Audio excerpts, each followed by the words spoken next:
नमस्कार. नमस्कार. आज दिनांक 15 मे 2024. बरोबर. आपण हे तुमच्या काकडीच्या प्लॉटवरती आहे. हो. बरं, तुमचं नाव व पत्ता? गोरख मधुकर मौले, राहणार मवाडी, मुक्काम पोस्ट दिंडोरी, मुक्काम तालुका दिंडोरी, जिल्हा नाशिक. बरं, तुम्ही ह्या काकडीच्या प्लॉटला आपली केरन टेक्नॉलॉजी वापरताय. हो, वापरतो. किती वर्षापासून तुम्ही केरन टेक्नॉलॉजी वापरताय? केरन टेक्नॉलॉजी आम्ही जवळजवळ 5 ते 6 वर्षापासून वापरतो. गुलाबाला पण वापरली, त्यानंतर शिमलाला पण वापरली, आता काकडीला पण वापरतो. इकडे पेरूला पण वापरलेली होती. बरोबर. तर आता ह्या वर्षी तुम्ही ह्या काकडीच्या प्लॉटला वापरले, तर ही टेक्नॉलॉजी वापरल्यामुळे तुम्हाला काय फायदा झाला? सेटिंग चांगली होती, काकडीची लांबी रुंदी वगैरे सगळं व्यवस्थित होती, जाडी बिडी राहती.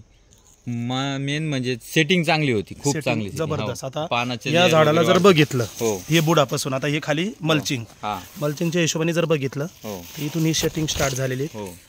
इथं बघू शकता, हा वरती चाललोय शेंड्याकडे, हे परत चाललोय वरती शेंड्याकडे, म्हणजे अगदी लास्ट शेवटच्या पानापर्यंतची सेटिंग झालेली.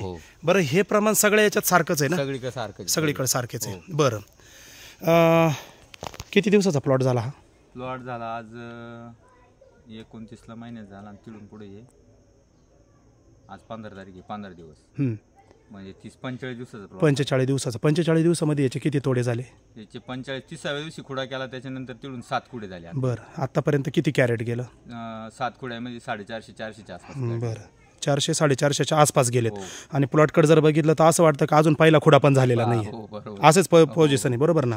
बरं, आज तुम्हाला मी प्लॉट व्हिजिटला आलो, तर मधमाशांचं पण भरपूर प्रमाण दिसतंय. तर तुम्हाला आता तोडताना वाटतच असेल, तर मधमाशांचं प्रमाण आहे भरपूर. म्हणजे मधमाशा ज्या शेतात आले ते नैसर्गिक पद्धतीकडे शेती केली असं त्याचा अर्थ होतो, म्हणून आपण मधमाशांचा इथं विषय घेतला. ओके, मग एकंदरीत केरन टेक्नॉलॉजी आता 5 वर्षापासून वापरताय. ह्याही प्लॉटला ह्या वर्षी वापरली.